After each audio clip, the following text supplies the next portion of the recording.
Взмах ракетки, быстрая подача и прием на вылет. За теннисным столом свое мастерство показывают братья Яндиевы. Ребята не раз становились призерами международных состязаний по настольному теннису. И это несмотря на то, что профессиональной игре нигде не обучались. Все началось с детского увлечения и домашних тренировок. Открытие первого в республике клуба настольного тенниса спортсмены ждали давно. Очень интересный вид спорта, очень увлекательный, развивает реакцию, очень много спортивного характера, много чего составляющего есть в этом.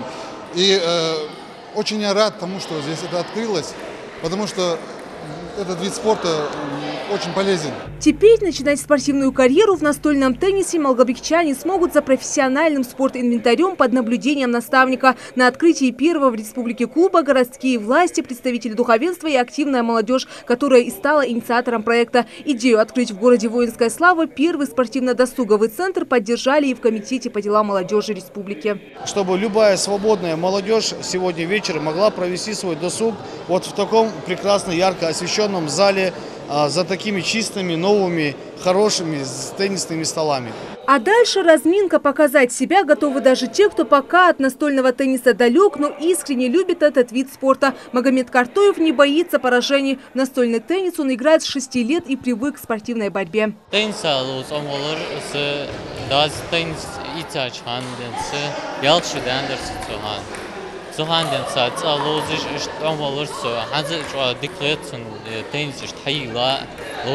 Впрочем, для того, чтобы получать удовольствие от соревнований, войти в азарт и обойти соперника, долгие тренировки не нужны. Главная задача клуба «Малгобек» – занять молодежь. Это у нас, как-то можно сказать, уже третий проект. Мы от молодежного совета мы открыли в городе Малгобек волейбольный клуб. Это в 20-й школе. Мы еще организовали клуб, велоклуб. Кстати, пользуясь случаем, хочу объявить, у нас где-то 8-9 апреля, смотря на погоду, будет открыт велосезон. На создание клуба ушло 160 тысяч рублей. Средства собирали, что называется, всем миром. Большой вклад в реализацию проекта внесли частные инвесторы, которые прониклись идеей возрождения некогда популярного досугового заведения. Клуб «Малгобек» открыли на базе 18-й школы. На собранную сумму активисты провели в помещение освещение и закупили столы для игры в настольный теннис.